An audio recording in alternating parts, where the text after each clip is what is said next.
muy amplio que es la medicina interna.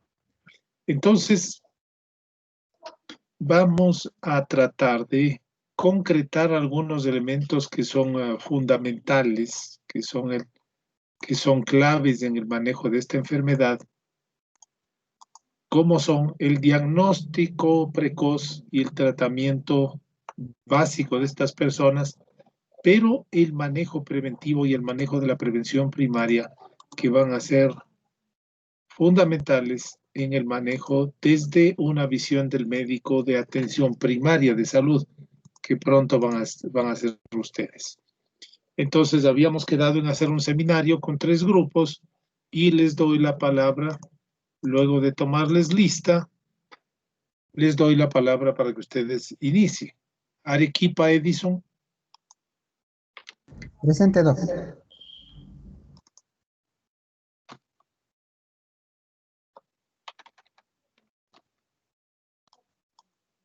Avendaño Adriana. Presente, Doc.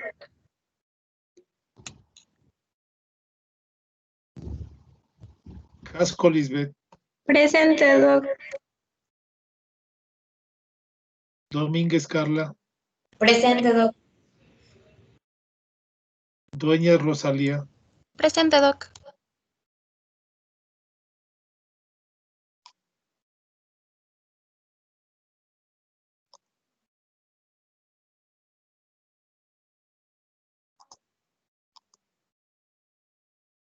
García José. Presente, Doc. Gómez Carolina. Presente, Doc. López Mireya. Presente, Doc. Marín Doc. José. No, pero... Presente, Doc. Marín José. Ortiz David. Presente, Doc. Pazmiño Eugenia. Presente. Valle Camila. Presente, Doc. Vallejo Brian. Presente, Doc. Villasís Tomás. Presente, Doc. Y Acelga Juan Pablo. Presente, Doc. Y Zumárraga Sara Sofía. Presente, Doc. Muy bien. Doc, no me Adelante. nombró. ¿Quién? No me nombró.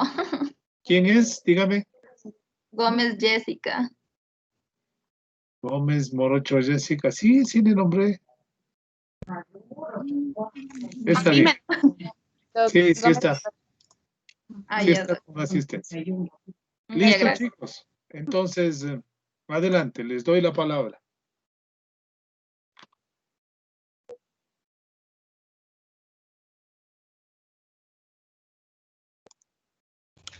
Ahí sí se ve. Todavía no. Ahí sí. Ahí se ve. Ya. Bueno, buenas tardes, doctor. Buenas tardes, compañeros. Hoy les vamos a presentar el tema de evolución clínica del VIH-Sida. Debemos considerar que los aspectos relevantes sobre el VIH, tenemos que el VIH pertenece a la familia Retroviridae, específicamente del género lentivirus. Esta infección del VIH afecta directamente a la inmunidad celular del huésped, atacando principalmente a las células CD4, que estas son consideradas también como linfocitos T colaboradores. Estos se van a expresar en la superficie. Por lo tanto, estos linfocitos TCD4 de la línea de los monocitos son las principales células diana del VIH, por lo que tienen el potencial de infectarse por este virus. Pues pásale. Bueno, también tenemos que el virus del VIH se une a diferentes correceptores, entre los que se encuentran las quimiosinas, que son de quimiosinas o receptores tipo 5. Estos se van a encontrar al inicio de la infección y posteriormente también tenemos a los correceptores tipo 4.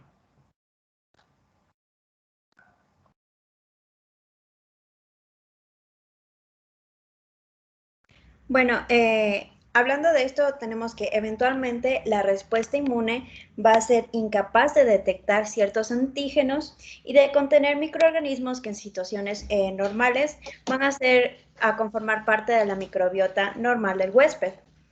Tenemos que en el caso del VIH, este avanza hasta manifestarse a una enfermedad crónica y progresiva y nos lleva al desarrollo de la inmunodepresión que es el SIDA. Y si este no es tratado, puede llevarnos incluso a la muerte debido en sí a lo que son las infecciones oportunistas o tumores. Entonces, tenemos que la infección por el VIH normalmente va a ser adquirida por relaciones sexuales, por la exposición a sangre infectada o por la transmisión materno-infantil, ya sea perinatal o por la leche materna. Tenemos que al compartir estas vías de transmisión va a ser común que la infección por VIH se pueda acompañar de ciertos virus. Virus como el virus de la hepatitis B, el virus humano del herpes 8 o también lo que es el virus de la hepatitis C. Tenemos que otros factores de riesgo que también van a incluir va a ser lo que es la carga viral alta, el coito receptivo ya sea anal o vaginal que esté sin el uso de preservativo, las múltiples parejas sexuales, la pareja de estatus serológico desconocido, el sexo bajo la influencia de drogas recreacionales, las infecciones de transmisión sexual, la ausencia de la circuncisión y ciertos determinados tipos de antígenos leucocitarios humanos HLA. Ya, en cuanto a las fases del VIH, vamos a tener 3. La primera de estas es la infección aguda. La infección aguda es la etapa más temprana del VIH. Puede presentar algunos síntomas que no suelen ser muy específicos. Dentro de estos encontramos que son similares al resfriado común. Puede manifestarse fiebre, malestar general, rash, mialgias, artralgias e incluso cefalea. O incluso en otras ocasiones suele presentarse con síntomas similares al síndrome mononucleósido. La presencia de estos signos, de estos síntomas y la duración suele ser de alrededor de 14 días. Por lo general se van a manifestar en un lapso de 2 a 4 semanas de haber adquirido esta enfermedad. En esta fase el VIH se va a reproducir de manera rápida y se va a propagar por todo el cuerpo. El virus ataca principalmente a los glóbulos blancos, específicamente a los CD4 del sistema inmunitario, los cuales van a tratar de luchar contra esta infección.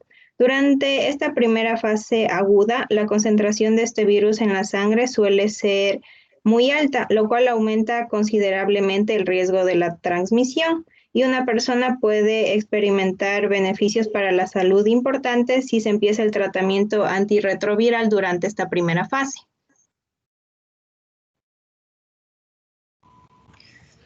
Después de la primera fase tenemos la segunda, que sería la infección asintomática, en donde el virus va a continuar multiplicándose, pero como podemos ver en la figura de la derecha, ya son, en los tubitos de ensayo ya es una concentración mucho más baja. En esta etapa, las personas infectadas no pueden presentar ningún síntoma relacionado con el VIH. Y por otra parte, hay que recordar que si esta persona no tiene un tratamiento antirretroviral, se va a continuar la reproducción y va a llegar a una infección crónica que se va a poder convertir en SIDA. Esto puede darse en un lapso de aproximadamente unos 10 años, pero en otras personas, dependiendo de su inmunidad, esta puede avanzar de una forma más rápida. Mientras que las personas que reciben un tratamiento antirretroviral pueden permanecer en esta etapa asintomática durante varias décadas. Hay que recordar que es posible transmitir el VIH a otras personas durante esta etapa, pero las personas que reciben tratamiento antirretroviral y se lo toman tal como se lo prescriben, pueden mantener una carga viral indetectable, dando como lugar a no transmitir el VIH a su pareja a través del sexo. En esta infección asintomática se pueden presentar varias linfadenopatías al examen físico. en donde, como se puede presenciar, existen linfadenopatías persistentes generalizadas que principalmente se van a encontrar con aumento del tamaño de los ganglios linfáticos de forma simétrica. Estos ganglios son móviles, son no dolorosos, son gomosos y principalmente están localizados a nivel cervical, submandibular, también a nivel occipital y axilar. Estos pueden presentarse en sitios contiguos, excepto en las ingles, y van a presentarse por 3 a 6 meses y van a pensar las personas que no tiene, o sea, sin una explicación aparente.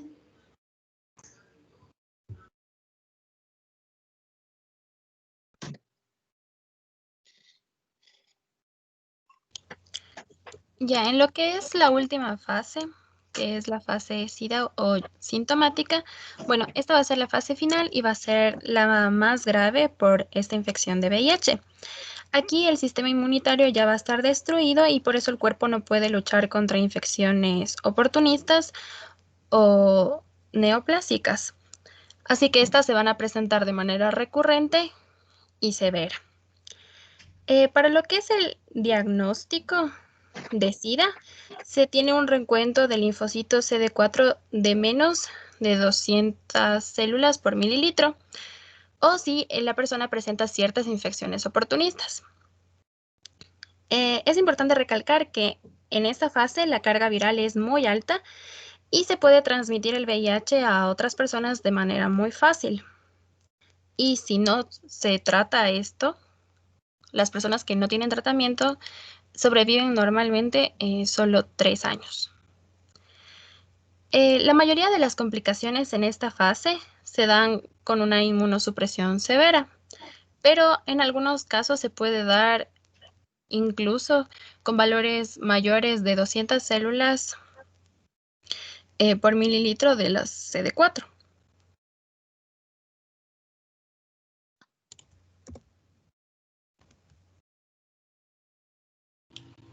Entonces, ya a manera de resumen, aquí tenemos esta imagen que es un anexo de la guía en la que nos basamos.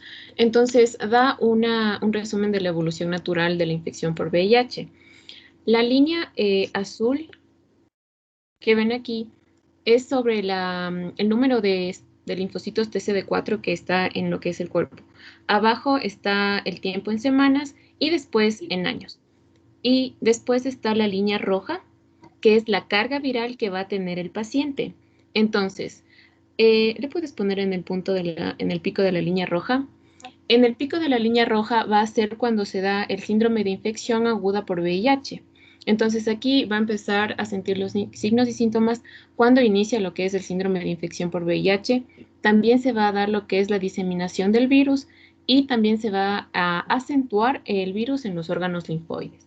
Después va a existir un periodo de latencia clínica y más o menos despuesito, en la línea roja, van a aparecer lo que son enfermedades oportunistas porque como pueden ver la línea celeste ya está disminuida, es decir que ya tiene disminuido sus células CD4. Después estas enfermedades oportunistas ingresan al cuerpo del paciente y pues evidentemente sucede la muerte. Pásale, Ari. ¿Cuáles son las principales enfermedades oportunistas? Está la neumonía por Pneumocystis jirovecii, citomegalovirus, candidiasis y también una tuberculosis, entre las más comunes.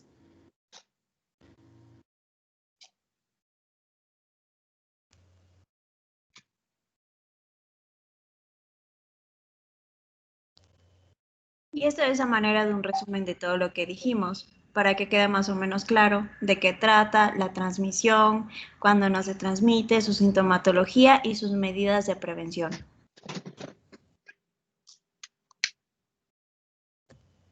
Muy bien, muchas gracias. Buena presentación. Vamos con el siguiente. Ya, date unos segundos, que hubo un problema con las diapositivas y no sé por qué no se carga. Tranquila, resuelvan con calma.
Ahí está su pantalla. Bueno, buenas tardes, doctor. Nosotros le íbamos a explicar sobre las infecciones oportunistas.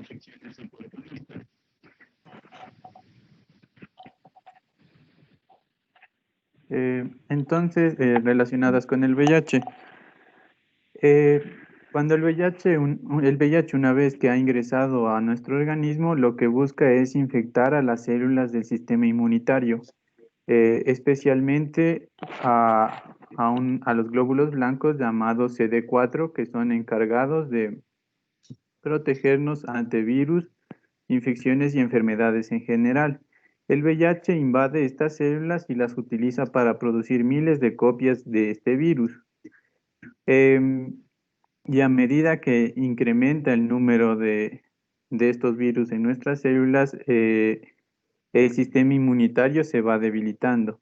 Asimismo, en nuestro entorno, en nuestro cuerpo, existen diferentes bacterias, protozoarios, hongos y virus que cuando nuestro sistema inmune está debilitado no los puede controlar de la mejor manera, y es cuando estos organismos aprovechan para tratar de perjudicar a nuestro organismo.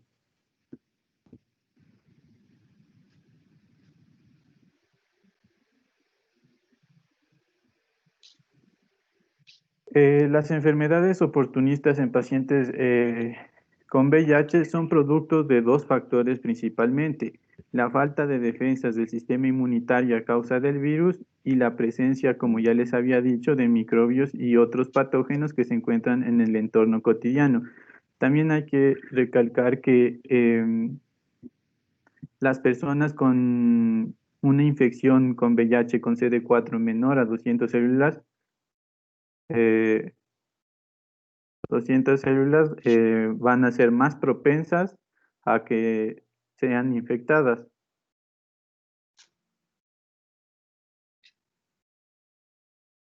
Siguiente.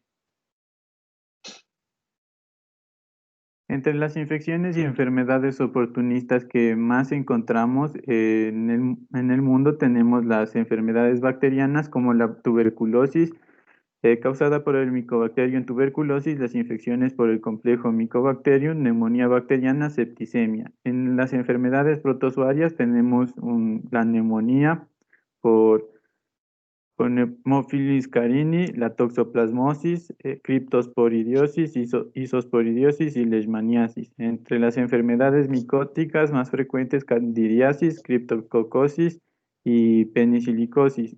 Y también se puede asociar a neoplasias asociadas al VIH como el sarcoma de Kaposi, linfoma y carcinoma de las células escamosas.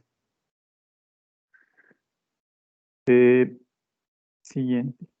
También, ¿cómo podemos prevenir estas enfermedades? La mejor forma de prevenir las infecciones oportunistas es mantener un sistema inmunitario fuerte, posiblemente tomando antirretrovirales. Antes de que nuestro recuento de células CD4 caiga por demasiado menos de 200, como les dije, ahí va a ser más riesgoso que nosotros o tengamos más probabilidades de que nos podamos contagiar. Esto nos va a permitir que el sistema inmunitario trabaje de mejor manera y nos pueda proteger de las infecciones oportunistas. También se puede realizar una profilaxis, es decir, un tratamiento que nos mantenga o que prevenga las infecciones oportunistas. Entonces, a continuación les vamos a hablar de las más importantes. Una de ellas es la tuberculosis, que es causada por el Mycobacterium tuberculosis, y esta se propaga por medio de gotas de aire expulsadas desde los pulmones cuando una persona con una tuberculosis activa tose, estornuda o habla.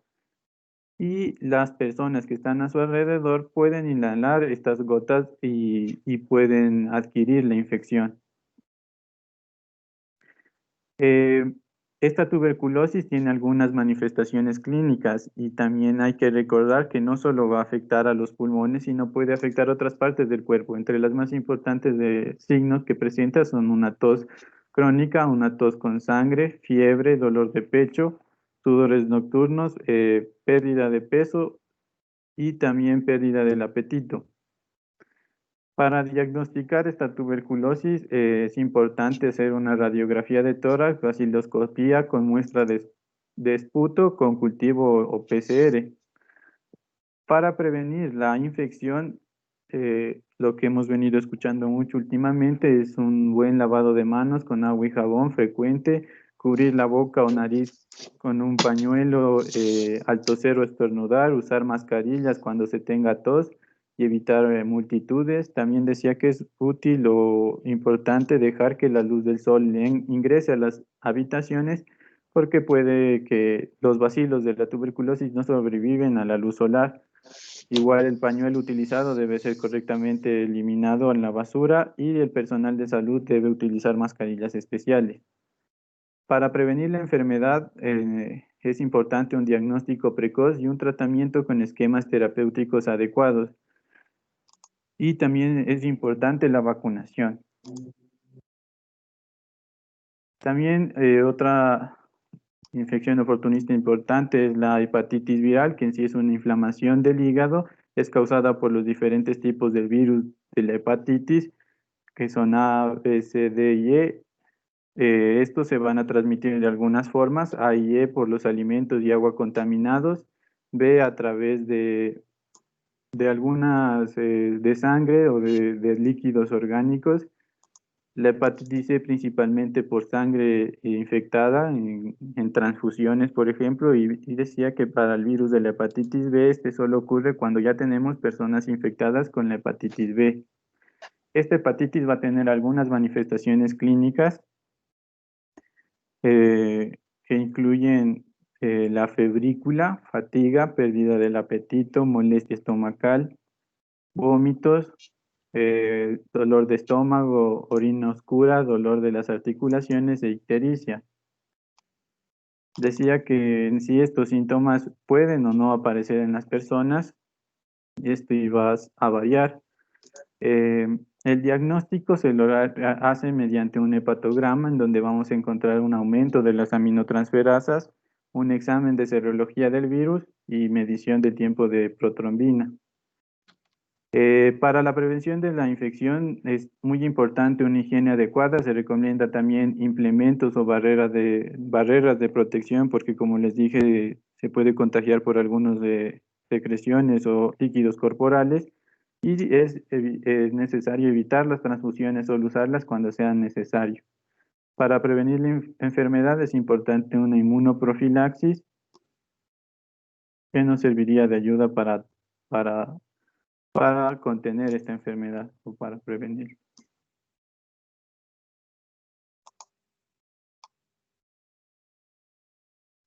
Continuando con lo que es la candidiasis, nosotros tenemos el agente que es la cándida. Vamos a tener que se presenta de dos maneras, como una enfermedad localizada en la que va a presentarse en lo que es boca, garganta y vagina, presentándose principalmente en pacientes con VIH en lo que es boca y vagina principalmente. En lo que es la enfermedad sistémica, va a afectar lo que es esófago y también aquí va a ser una enfermedad que se va a diseminar a diferentes órganos. ¿Cuáles son estos órganos a los que se va a diseminar? Es lo que es el tracto respiratorio inferior, a lo que es tráquea y bronquios. Además, puede afectar también lo que es la piel, uñas y las membranas mucosas de todo el cuerpo.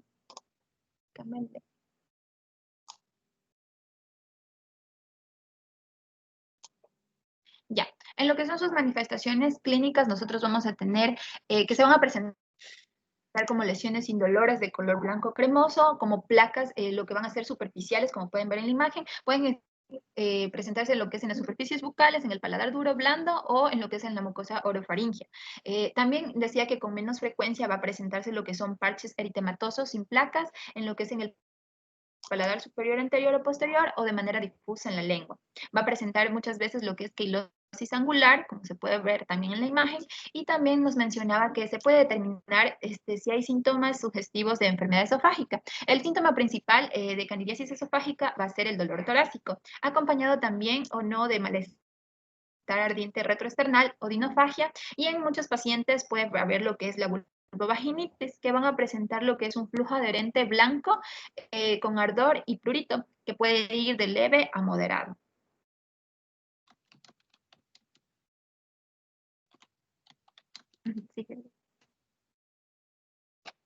Ya. En lo que es el diagnóstico y la prevención, nosotros vamos a tener que, para el diagnóstico, principalmente va a ser clínico, presentando lo que son las lesiones. El raspado se puede hacer en lo que es en la superficie de la lengua. También puede ser el diagnóstico con coloraciones y los cultivos, si es que es a nivel esofágico por la endoscopía, y también puede hacerse lo que es una biopsia. En lo que es la prevención de la infección, nos decía que son comensales comunes en las superficies mucosas, pero que no se dispone de medidas para reducir la exposición a estos hongos. Y en la prevención de la enfermedad nos decía que el fluconazol puede reducir el riesgo de enfermedad en pacientes con VIH avanzado, mientras que la profilaxis no se recomienda formalmente, pero muchas personas con recurrencias utilizan lo que es la terapia antirretroviral. En lo que es en la coicidiomicosis, su agente es el coicidioides imitis, que nos decía que va a adquirir con mayor frecuencia, se va a adquirir cuando inhalamos esporas de hongos, y va a provocar lo que principalmente es neumonía, la cual se la conoce con otros nombres como fiebre del desierto, fiebre del Valle de San Joaquín o solo como fiebre del Valle. Va a ser muy común en lo que son regiones cálidas y secas, presentándose en lo que es el suroeste de los Estados Unidos, América Central y América del Sur. Ya, en cuanto a sus manifestaciones clínicas, nos decía que la falta de supresión de la replicación del VIH y de los recuentos más bajos de las células CD4 van a asociarse a estas con lo que es la gravedad. De los 4 síndromes comunes se van a presentar en estos pacientes infectados con VIH. Va a presentarse lo que es una neumonía focal con unos recuentos de los CD4 mayores o iguales a 250 células. Va a presentarse tos, fiebre y dolor torácico pleurítico. También va a presentar lo que es una neumonía difusa, presentando lo que es fiebre y disnea. También puede afectar lo que es a órganos extratorácicos, incluido puede presentar lo que es meningitis. También puede afectar lo que son huesos y articulaciones. El paciente puede presentar lo que es una adenopatía iliar o mediastínica. También en lo que son, en los RX puede haber lo que son infiltrados en el nivel del lóbulo superior. El paciente puede presentar sudoración nocturna y presentar también eosinofilia en lo que es sangre periférica.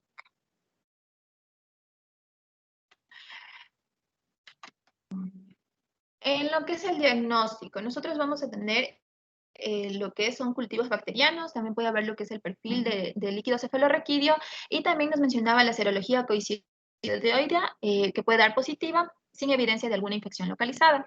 En cuanto a lo que es la prevención de la infección, que lo principal era evitar la exposición a lo que son suelos alterados o la excavación de edificios, y que se debe permanecer adentro durante las tormentas de polvo. En lo que es la prevención de enfermedad, nos mencionaba que aquí las profilaxis serían lo que son pruebas serológicas anuales o semestrales, las pruebas de anticuerpos de IgM y IgG, y también realizar recuentos celulares o una evaluación clínica adicional.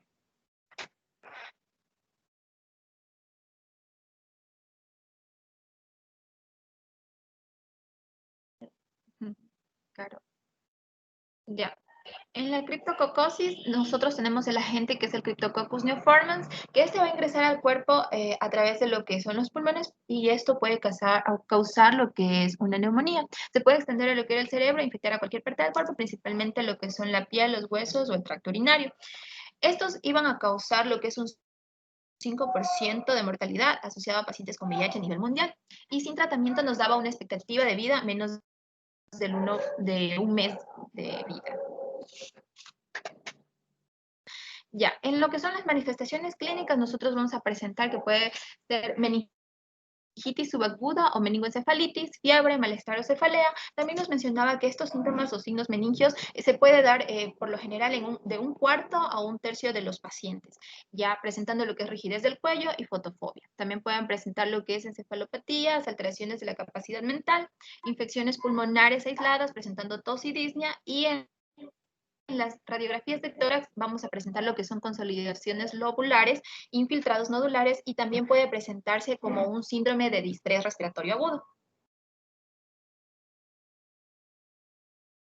En su diagnóstico, para su diagnóstico nosotros tenemos que es útil lo que es la punción lumbar para analizar lo que es el líquido cefalorraquídeo, y podemos presentar lo que es una elevación de la proteína sárica. También se puede realizar lo que es cultivo, y nos mencionaba muy importante la detección del antígeno criptocócico con un recuento de CD4 de menos de 100 células. Para la prevención es muy importante evitar la exposición a los excrementos de las aves, ya que decía que esto aumenta el riesgo de infección. Y para la prevención de la enfermedad nos mencionaba como profilaxis, las pruebas de rutina para el antígeno criptocócico y también la evaluación del líquido cefalorraquídeo son muy importantes. Además del fluconazol o el itraconazol, que pueden reducir la frecuencia de la enfermedad y que no se recomendaba, aún así no se recomendaba estos fármacos como profilácticos, ya que cuando no se realizaba la detección del antígeno.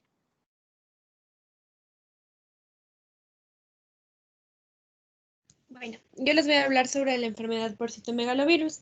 El citomegalovirus es un virus de DNA que puede causar enfermedad orgánica, ya sea localizada o diseminada en pacientes infectados con VIH en estado de inmunosupresión avanzada.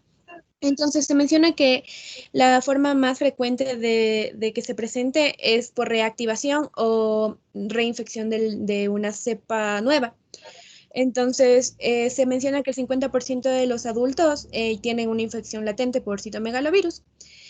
Entonces, la transmisión puede ser intrauterina por medio de la saliva, leche materna, por semen, orina, secreciones cervicales y vaginales, así como la sangre y las heces. Los órganos que están más afectados van a ser los ojos, el tracto gastrointestinal, el cerebro y los pulmones. Entonces, como manifestaciones clínicas, vamos a tener la colitis, que va a ocurrir del 5 al 10% de los pacientes con SIDA, y que las manifestaciones clínicas más frecuentes van a ser pérdida de peso, anorexia, dolor abdominal, diarrea debilitante y malestar general, y que puede producir perforación y presentar abdomen agudo, lo que puede llevar a la muerte. La neumonitis por citomegalovirus es poco frecuente y se puede detectar en el lavado bronquioalveolar. Ya, en la enfermedad neurológica va a incluir demencia, ventriculoencefalitis y polirradiculomiopatías. Puede causar letargo, confusión y fiebre. Bueno, la retinitis es la manifestación clínica más común y se presenta en la mayoría de los pacientes que tienen CD4 menor a 50 células por milímetro cúbico, y que en los 2/3 de las veces va a ser unilateral y se manifiesta con miodestopsias, escotomas y defectos del campo visual periférico. En la imagen se puede observar áreas de necrosis en la retina. Ya. Para el diagnóstico se va a necesitar realizar examen oftalmológico directo, debido a que la retinitis es la complicación más frecuente, como ya les había mencionado.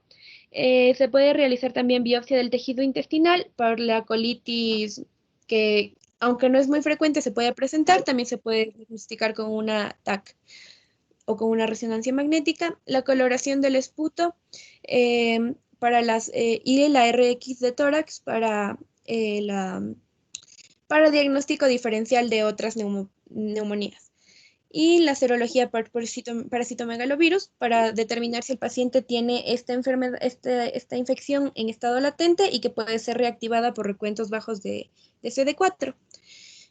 Con respecto a la prevención de la infección, se menciona que los pacientes que pertenecen a grupos con seroprevalencia baja, o sea, en localidad, se les debe aconsejar prevenir la exposición en lo que sería contactos sexuales, y con respecto a tener precaución con niños pequeños en las guarderías, ya que estos pueden tener la enfermedad de forma latente y podrían llegar a contagiar a una persona que vive con SIDA, con VIH, perdón. Entonces, también se menciona el uso de prácticas higiénicas como es el lavado de manos, el uso de guantes de látex. Con respecto a la educación sexual, se debe aconsejar a los adolescentes y a los adultos infectados por VIH que el citomegalovirus se puede contagiar por medio del semen, las secreciones cervicales, la saliva, y que se debe usar condones durante el contacto sexual.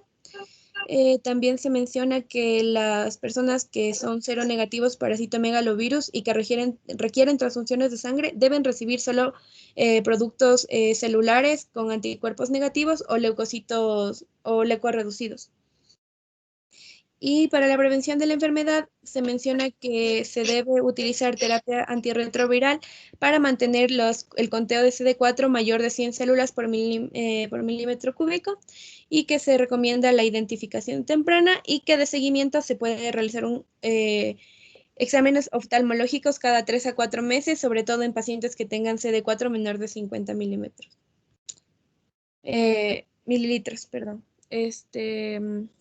Con respecto a la histoplasmosis, esta va a ser causada por el histoplasma capsulatum, y en zonas endémicas la tasa de incidencia anual puede acercarse al 5% entre las personas con VIH. Entonces, esta se va a adquirir por medio de la inhalación de la microconidia que se forma en la fase micelar del hongo en el medio ambiente, y la diseminación asintomática de la infección más allá de los pulmones es común. La inmunidad celular es fundamental para controlar la infección. Entonces se menciona que se puede dar una reactivación de una infección focal que ya puede estar previamente. Las manifestaciones clínicas más frecuentes van a ser la fiebre, la fatiga, la pérdida de peso y la hepatosplenomegalia. Entonces, con respecto a las manifestaciones clínicas en pacientes con VIH, van a ser las generales que ya les mencioné previamente, y las más frecuentes que van a ser también, que se encuentran en el 50% de los pacientes, que va a ser la tos, el dolor torácico y la disnea, que son de origen pulmonar. Ya también menciona que aproximadamente el 10% de los pacientes van a experimentar shock e insuficiencia multiorgánica. Los pacientes con histoplasmosis del sistema nervioso central pueden presentar fiebre y dolor de cabeza, convulsiones, déficits neurológicos focales y cambios en el estado mental. Con respecto al gastrointestinal, se puede presentar diarrea, fiebre, dolor abdominal y pérdida de peso. Se menciona que para el diagnóstico se debe realizar la detección de antígenos de histoplasma.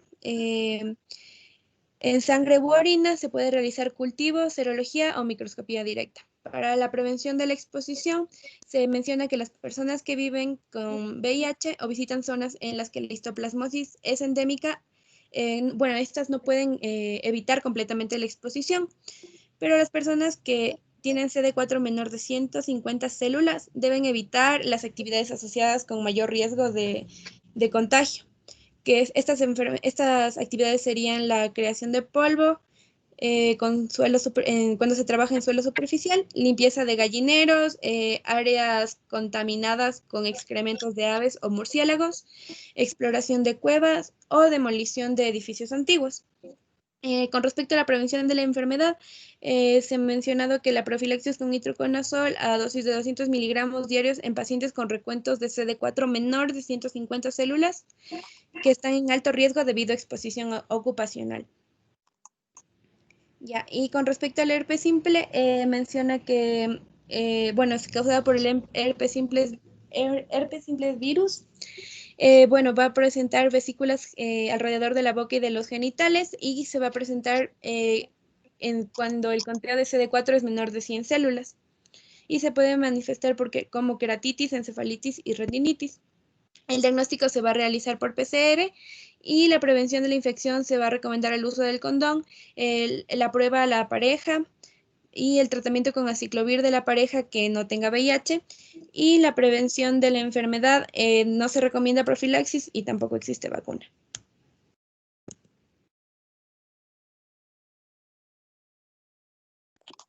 Yo les voy a hablar acerca de lo que es el sarcoma de Kaposi.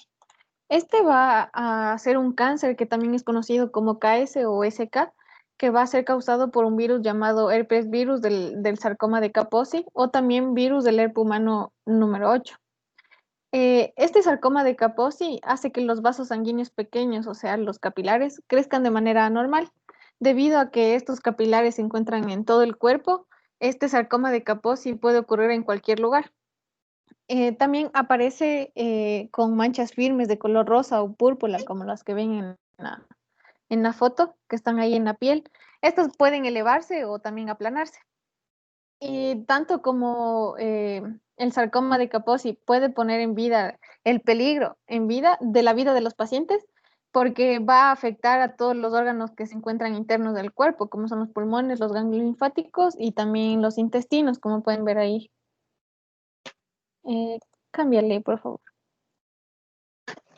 Ya tenemos las manifestaciones clínicas.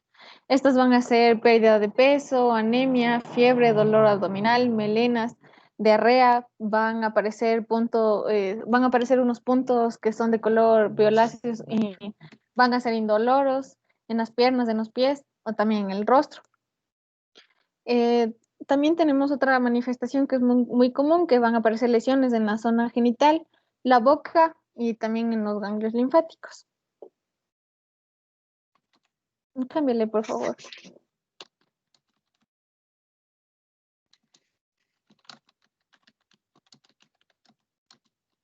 Bueno, ya ahí tenemos como diagnóstico, podemos diagnosticar por diferentes pruebas. Entonces, estas van a ser análisis de sangre ocultas en heces. ¿Para qué? Porque pueden, en este análisis pueden haber un signo de sarcoma de Kaposi en el tubo digestivo. Entonces, por eso se le puede hacer esa prueba. También pedimos radiografía de tórax, ya que pueden revelar anomalías que sugieren la presencia de un sarcoma de Kaposi en el pulmón. Una broncoscopía que puede estar afectando lo que es toda la parte de los bronquios, y también se puede tomar una biopsia o te puede tomar muestras de las áreas que están anormales. También pedimos endoscopía superior. El médico, si es que el médico tiene sospecha sobre la existencia de un sarcoma de Kaposi, puede revelar o tomar una biopsia del tejido afectado para confirmar en sí lo que ya es la enfermedad. Una colonoscopía también es para lo mismo, por si está afectado el colon, también se puede realizar una biopsia. Y también una biopsia de la lesión cutánea. Retrocédele, por favor, porque todavía no termino. Ya tenemos como prevención de la infección, las prácticas sexuales tenemos que tener con precaución, evitar recibir transfusiones sanguíneas que no estén examinadas, también que se restrinja la cantidad de parejas sexuales que tenga el paciente. Y para prevenir la infección, tenemos ciertas, por decir que debemos realizar. Alguien está encendido el micrófono, puede. Bueno, ya tenemos la terapia antiviral contra el virus del SIDA, combinación con quimioterapia, que aquí le iban a introducir algunos medicamentos como son la vincristina y metotrexato. También tenemos radioterapia y congelamiento, que es la crioterapia. No sé si le puedes cambiar de diapositiva, por favor. No me aparece a mí, creo que es mi internet. Ya está la de leishmaniasis. Bueno, ya, leishmaniasis, no puedo ver, pero la leishmaniasis es una enfermedad de tipo infeccioso que va a ser causada por un parásito protozoo del género Leishmania. Esta va a ser transmitida por una picadura de un flebótomo infectado. Este mosquito puede resultar perjudicial tanto para las personas como para los animales. Y se va a localizar en las zonas lo que son rurales, con un clima mediterráneo o subtropical, también puede ser tropical. Esta va a afectar actualmente a unos 12 millones de personas en lo que son 88 países, y su forma más grave es la leishmaniasis visceral, como también puede ser conocida como Kala-Azar. Ya, cámbiale, por favor. En cuanto a las manifestaciones clínicas, tenemos la leishmaniasis cutánea. Esta va a tener dificultad para respirar y para deglutir, va a tener úlceras y desgaste en la boca, la lengua, las encías, los labios, la nariz y también el tabique nasal. Va a tener congestión nasal, rinorrea y hemorragia nasal. En la leishmaniasis visceral se va a presentar tos, diarrea, fiebre, vómitos, molestia en el abdomen y pérdida de peso, sudores fríos y disminución del volumen del cabello, piel escamosa y oscurecida. Cámbiale. En cuanto al diagnóstico, aquí tenemos examen clínico con pruebas parasitológicas o serológicas. También vamos a realizar una biopsia de médula ósea, del hígado o de los ganglios linfáticos. Vamos a pedir también cultivos y análisis de sangre completos, además de otras pruebas para comprobar los anticuerpos inmunofluorescentes. ¿Cómo vamos a prevenir? Tenemos que evitar la exposición al vector. Si tenemos un diagnóstico precoz, también es muy útil. También colocando toldos con una malla fina alrededor de las camas o las ventanas para que no pueda ingresar. Y también usando repelentes de insectos o ropa protectora. y decía que el gobierno o los que son encargados de ahí de la comunidad tenían que hacer un trabajo o un proyecto que consiste en que reducir las poblaciones de estos insectos y controlar estos estanques públicos, por ejemplo, para que no haya una acumulación de aguas estancadas para que este mosquito tampoco pueda estar por ahí o cosas así. Ándale, pues.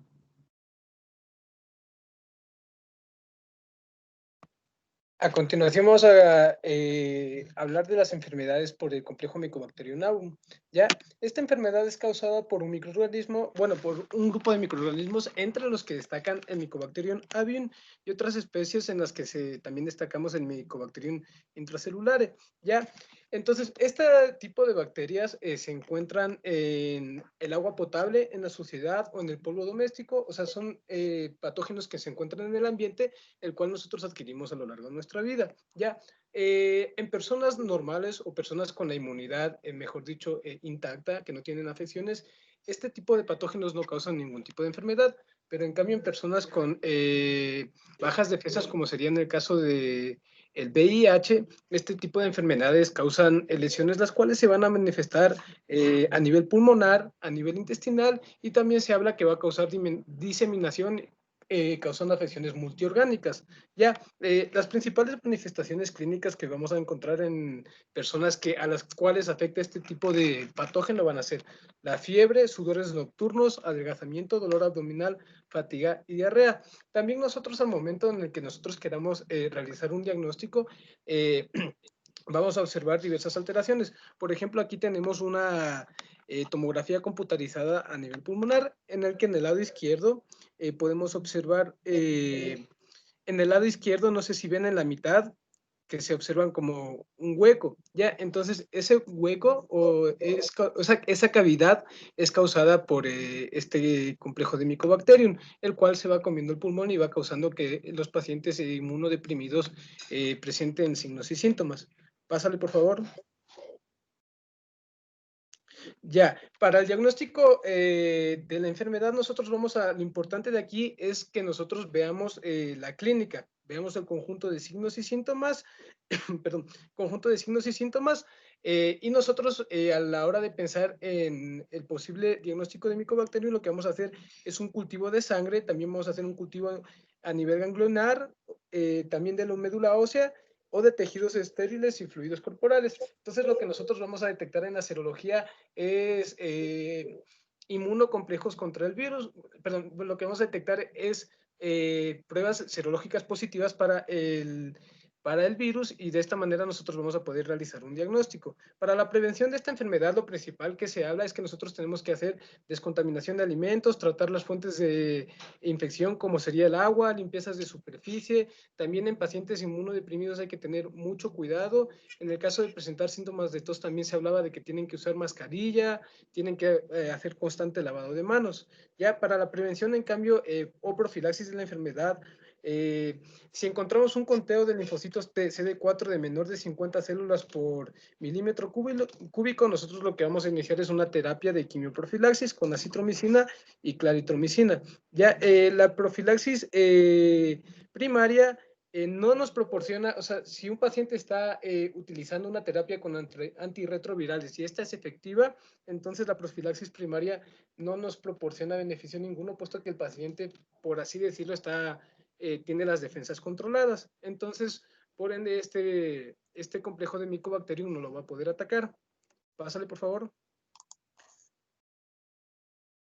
Ya, otro agente causal que nosotros vamos a ver es neumonía por Pneumocystis carini. Ya, el agente causal aquí es el Pneumocystis carini, y nosotros tenemos que saber que este tipo de organismo infecta a la mayoría de las personas durante la infancia. Al igual que el anterior, este es un tipo de infección que va a ser ambiental, y en personas de igual manera con las defensas intactas no va a causar signos ni síntomas, pero como las personas con defensas bajas van a desarrollar síntomas, y principalmente la infección va a atacar principalmente a los pulmones, pero también podemos observar que puede atacar a ojos, oídos, piel e hígado, entre los que son los cuales se destacan. Pásale, por favor.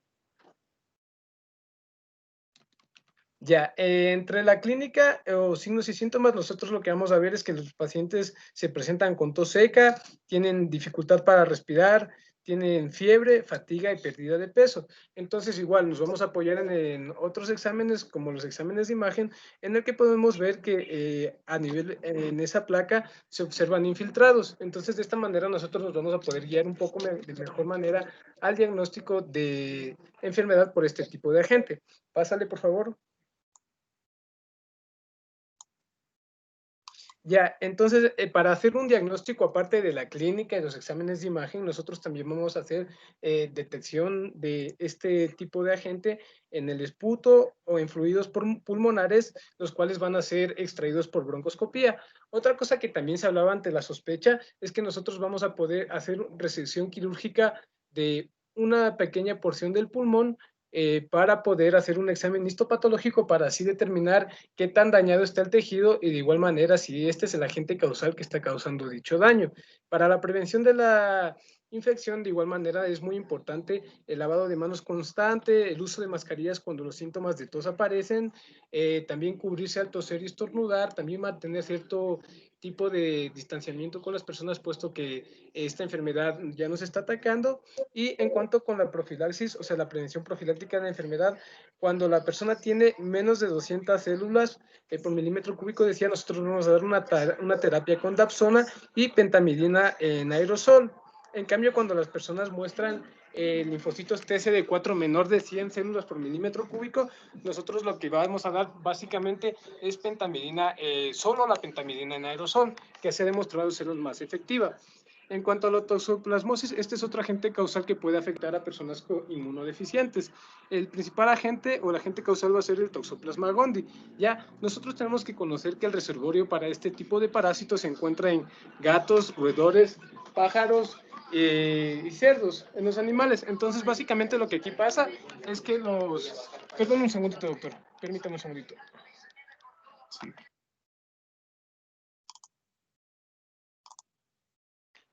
Ya, una disculpa. Ya, básicamente lo que aquí pasa es que este parásito se transmite por el contacto de las heces con las heces de estos animales o también por la mala cocción de estos animales a la hora de comer, y esto va a permitir que el agente causal entre en nuestro organismo y empiece a reproducirse.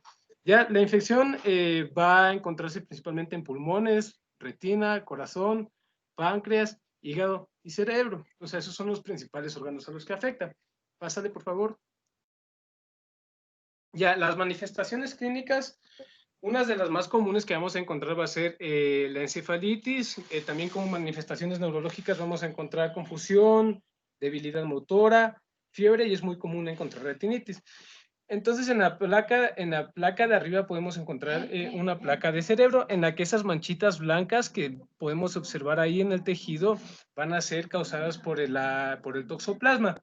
Y abajo también podemos encontrar un examen de fondo de ojo en el cual podemos observar una mancha en la retina, pudiendo evidenciar que esta se encuentra afectada por el agente causal. Pásale, por favor. Ya. Para el diagnóstico, nosotros lo que básicamente tenemos que hacer es pruebas serológicas positivas para hemoglobina G para detectar la Toxoplasma gondii. También vamos a realizar exámenes como tomografía computarizada para ver el nivel de afección de los órganos, también exámenes de imagen por resonancia magnética y pruebas de PCR para determinar el agente. Ya, para la prevención de la...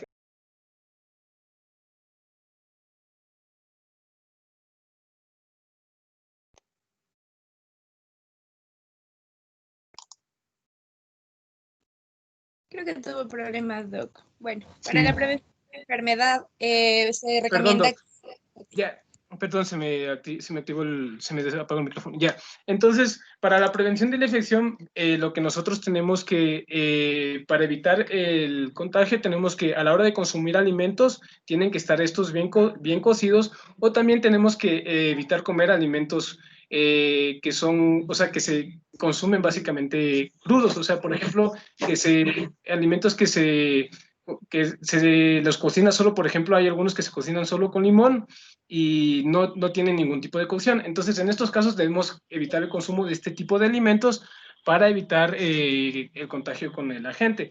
Igual también tenemos que hacer descontaminación del ambiente, también tenemos que hacer terapia profiláctica en los animales domésticos, y otra cosa que también tenemos que tener en cuenta es el lavado constante de manos, puesto que el contacto con las heces de los animales o de las mascotas de nuestros animales domésticos puede hacer que este virus nos infecte. Ya, entonces para la prevención profiláctica de la enfermedad tenemos que tener en cuenta que cuando el conteo de linfocitos TCD4 sea menor a 100 células por microlitro, vamos a dar una terapia de primera línea, vamos a dar una terapia de trimetoprim más sulfa-metoxazona.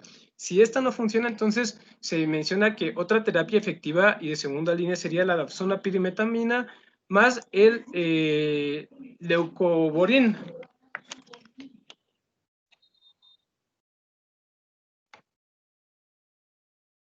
Ya, aquí nos hacemos una pregunta. ¿Cómo se previenen las infecciones oportunistas? Entonces, mencionaba que las mejores formas de prevenir una infección oportunista van a ser recibir atención rápida y tomar los medicamentos contra el VIH según lo prescrito. A veces el proveedor de la atención médica también le va a recetar medicamentos específicamente para prevenir ciertas infecciones oportunistas.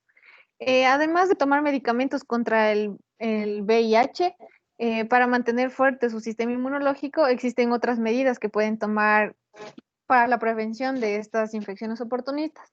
Esta va a ser que evite la exposición a otras infecciones de transmisión sexual, no comparte el equipo de inyección de drogas porque la sangre con hepatitis C puede permanecer en las jeringas y agujas después de su uso, entonces la infección puede transmitirse al siguiente usuario. También va a hacer vacunarse. Aquí el médico puede decirle qué vacunas necesita y si no lo hace, pues esta persona debe preguntar. También debe hacer que el paciente comprenda a qué gérmenes está expuesto y se limita a su exposición a ellos, por ejemplo, como la tuberculosis o gérmenes que se encuentran en las heces, la saliva o la piel de los animales.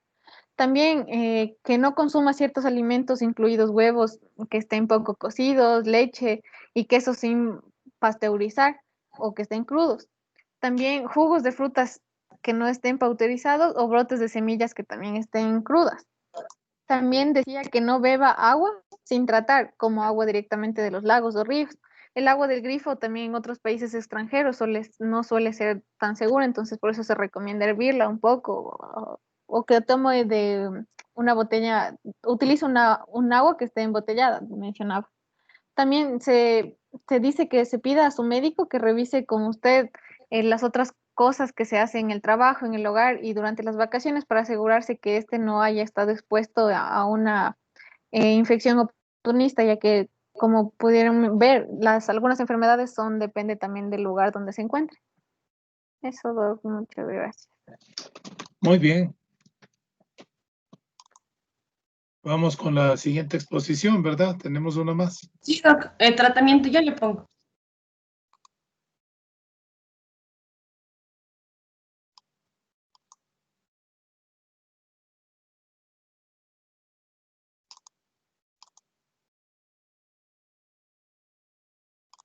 Me avisan si se está proyectando, por favor. Ya. Sí, ahí está. Ya, buenas tardes, Doc. Continuando con la exposición, vamos a hablarles sobre el tratamiento antirretroviral para el VIH. Entonces, el paciente con VIH debe recibir una atención integral, en la cual debe ser relevante un diagnóstico temprano de la enfermedad y un inicio oportuno del tratamiento antirretroviral. Los pacientes con VIH deben mantener una participación activa en la atención integral y también deben conocer muy bien sobre los posibles tratamientos antirretrovirales existentes y también de los tratamientos existentes para las enfermedades oportunistas. Los objetivos del tratamiento antirretroviral en este tipo de pacientes se enfocan en reducir la morbilidad y prolongar la supervivencia de estas personas, al igual que mejorar su calidad de vida. Buscan también lo que es restaurar y preservar la función inmunológica y en su máximo posible suprimir por el mayor tiempo posible la reproducción y la carga viral. También se busca en las pacientes embarazadas, bueno, igual evitar la transmisión materno-infantil del VIH. Pásale. La guía nos mostraba ciertas indicaciones y factores que deben ser considerados y tomados en cuenta para iniciar un tratamiento antirretroviral, en donde principalmente son relevantes las manifestaciones clínicas de la enfermedad, el recuento de linfocitos TCD4, también se deben tener en cuenta la carga viral que tiene el paciente y las comorbilidades o infecciones oportunistas que puede presentar, como la tuberculosis, hepatitis B-C, si tiene ciertas patologías como es la diabetes mellitus o patologías renales, o si es demencias o alteraciones en el sistema nervioso central. Igual si la paciente es embarazada, si tiene alteraciones psiquiátricas, si es un paciente consumidor de drogas o sustancias, la edad y el sexo del mismo. Pásale. Ya. La guía nos recomendaba, bueno, aquí vamos a categorizar al paciente VIH en 3 grupos, que va a ser la categoría A, el paciente asintomático, y la categoría B, que va a ser el paciente asintomático, y la C también, pero el cual va a tener eventos definidores de lo que es el SIDA en adultos.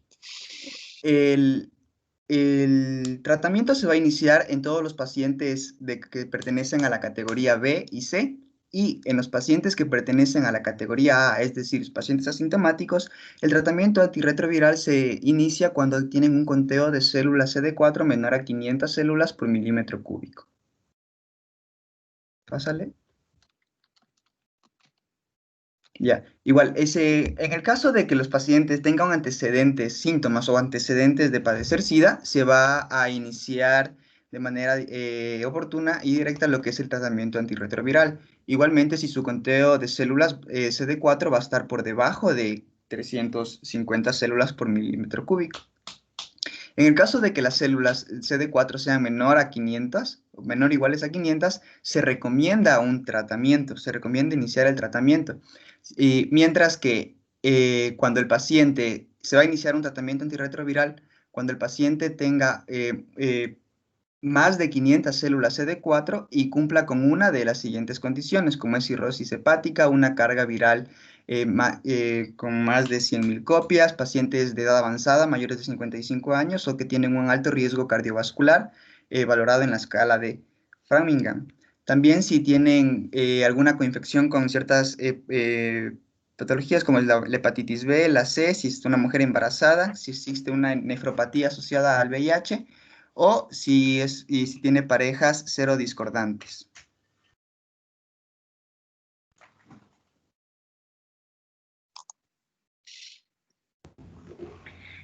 Al hablar del tratamiento antirretroviral, es importante que este debe ser eficaz. Debemos ver la toxicidad y la tolerancia de los antirretrovirales. Es así que se ha adoptado un régimen combinado de 3 fármacos en un solo comprimido para una toma diaria. Esto va a permitir que se mejore la terapia antirretroviral de gran actividad. Entonces, en el Ecuador tenemos una clasificación de los antirretrovirales existentes. Tenemos los ITRN, que son los inhibidores de la transcriptasa reversa nucleósido. Ahí tenemos sidobudina, lamivudina, disanosina, abacavir, tenofovir y entrimicina.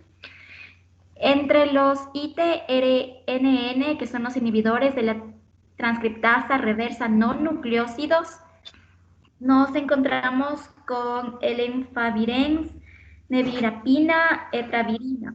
Los inhibidores de las proteasas, el lopinavir, masritonavir, la saquinivir, atazanivir y sarunavir, y los inhibidores de integrasas que son ratelgravir. En el Ecuador encontramos disponibles antirretrovirales en dosis fijas y combinadas. Tenemos así la sidobudina más lamivudina, también el abacavir más lamivudina, tenofovir más entricitabina y detonavir más entricitabina y efavirenz y el lecami.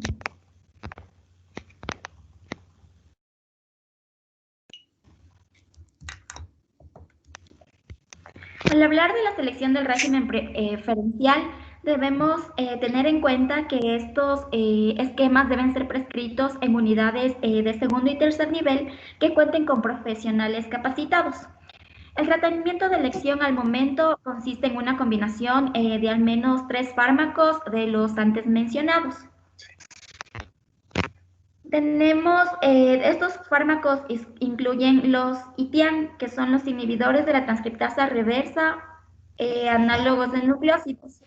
Estos van a bloquear la actividad de la transcriptasa inversa del VIH. Aquí tenemos la acidobudina y la adenosina, o un ITIM, que es el inhibidor de la transcriptasa inversa no análogos de los nucleósidos. En el caso de existir una contraindicación en los que son los ITIN, podemos hacer una combinación con 2 ITIAN o inhibidores de proteasas reforzados. Esto nos va a permitir que exista una carga viral menor a 5 copias por ml en más del 70% de las personas en aproximadamente 48 semanas. El tratamiento de elección que se ha manejado es la combinación de los 3 fármacos, el tenofovir, entrimicitabina y efavirenz, y estas tienen unas activas de elección. En el caso de que presente una enfermedad renal preexistente, no vamos a utilizar tenofovir. En estos casos, el esquema va a cambiar a abacavir más lamivudina y efavirenz. Si se encuentra contraindicado el uso de abacavir, debemos sustituirlo por acidobudina. Y en caso de trastornos neuropsiquiátricos, el esquema recomendado va a ser tenofovir más entrimicina y acidobudina reforzada. Cámbiale, Cami. Aquí podemos ver el esquema que les mencionaba anteriormente, que es el tenofovir de 300 miligramos diarios más citabina de 200 miligramos diarios con sus alternativas como son el abacavir de 600 miligramos más la lamivudina de 300 miligramos diarios. Es importante que este esquema en dosis fijas combinadas esté basado en lo que es la tolerancia, durabilidad, estabilidad y conveniencia. Al hablar de tolerancia debemos hacer referencia que debe tener mínimos efectos adversos y toxicidades. En durabilidad, este debe presentar una alta barrera a la resistencia y tener una vida media larga para permitir una flexibilidad en el horario en cuanto a su toma. En la estabilidad, esta debe ser estable al calor y también al almacenamiento, que debe ser sencillo para el usuario, y conveniencia debe ser adecuado para tomar una vez al día en las dosis fijas combinadas, y el costo que sea accesible a los usuarios.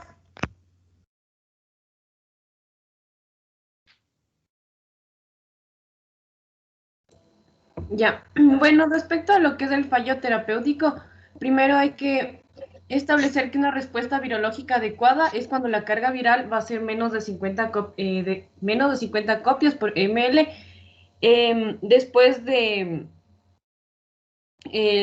24 semanas, sexto mes de tratamiento.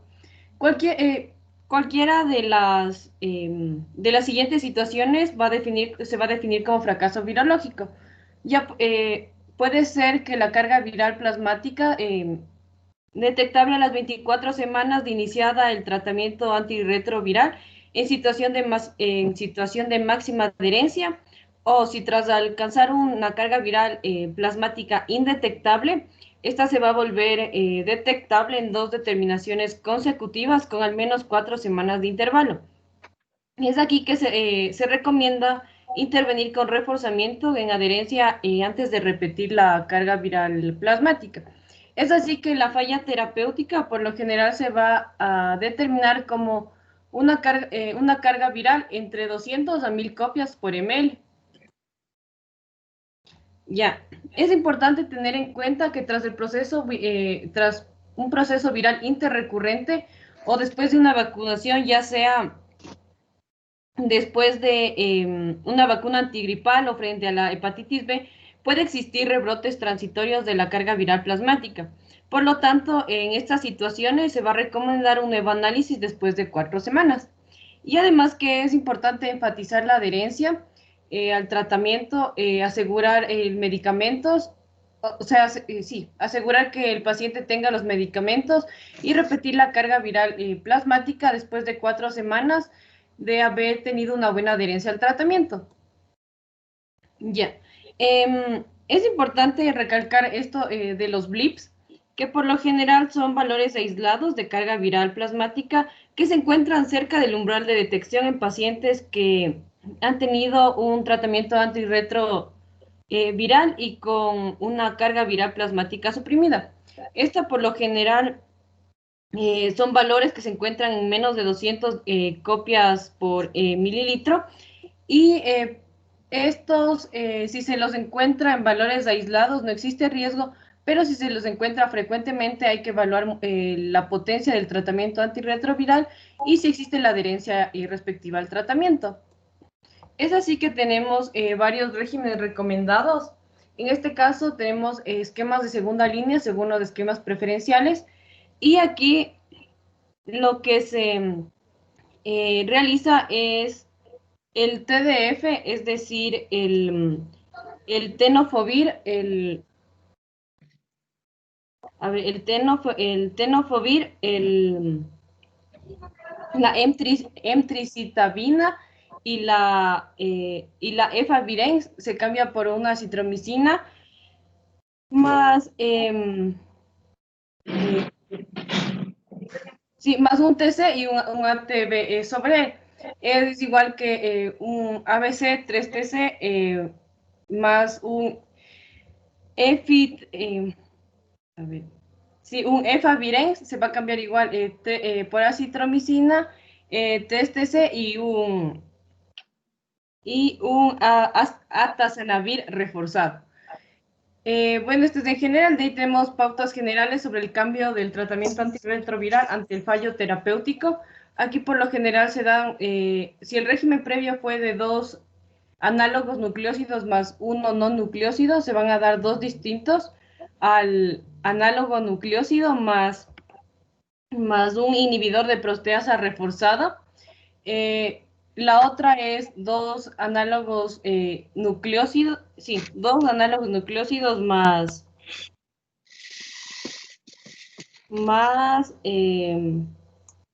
un SAC reforzado.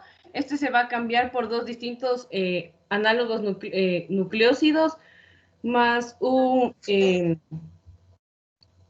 más el atazanavir reforzado o el lopinavir reforzado.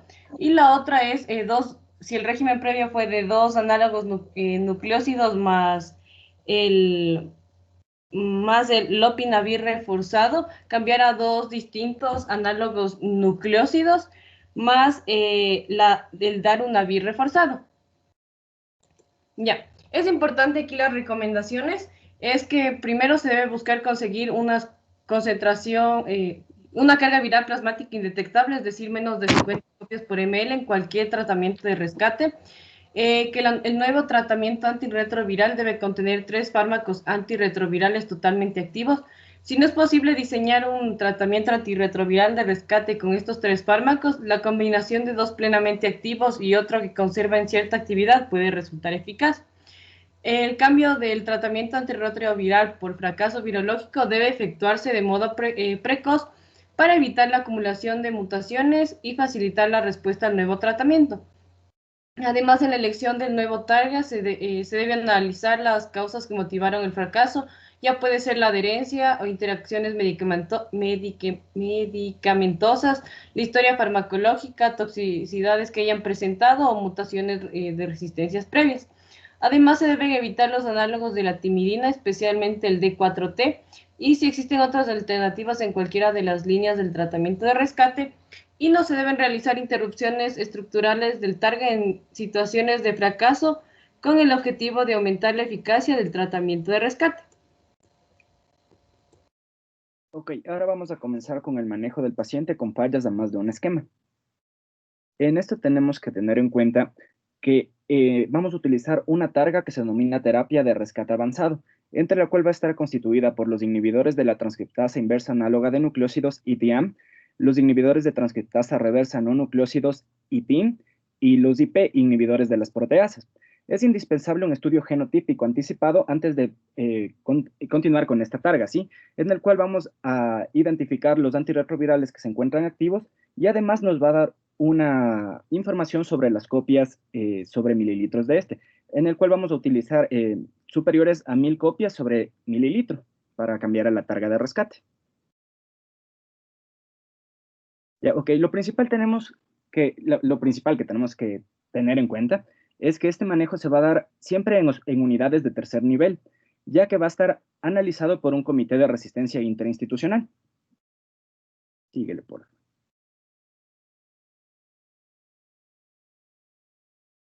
Ok, el principal objetivo es reducir la carga viral lo máximo posible y que éste dure por el mayor tiempo, ¿sí? El mayor tiempo que se pueda dar.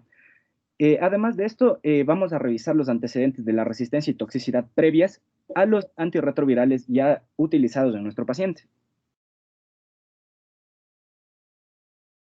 Los principales medicamentos que vamos a usar tienen que ser de fácil adherencia para nuestro paciente, en los cuales vamos a utilizar uno o dos de los inhibidores de transcriptasa reversa de nucleósidos, que principalmente son la lamivudina, 3-TC, o en su defecto la emtricitabina, FTC. Además de esto vamos a utilizar los inhibidores de integrasa, los RAL, también los inhibidores de proteasa, en el cual tenemos como principal ejemplo la tripanavir,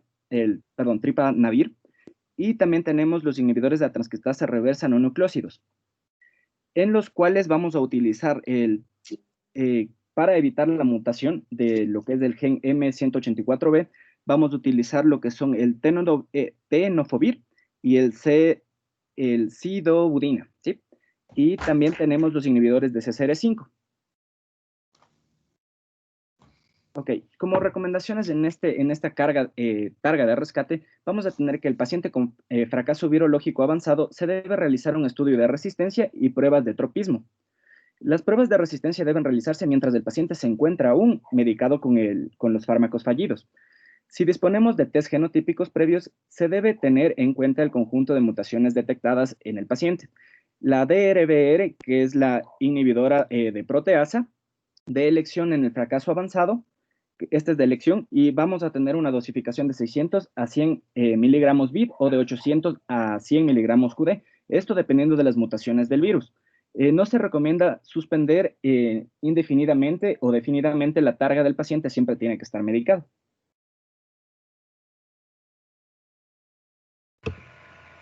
Ya, vamos también a ver el tratamiento en el paciente con VIH, si tiene enfermedad cardiovascular. Ya, el efecto de la terapia antirretroviral tiene un efecto en el aumentar el riesgo cardiovascular. Esto se ha visto mediante estudios de cohorte a varios pacientes con VIH y se determinó que los años de exposición a antirretrovirales aumentan el riesgo relativo de presentar enfermedades cardiovasculares un 16%.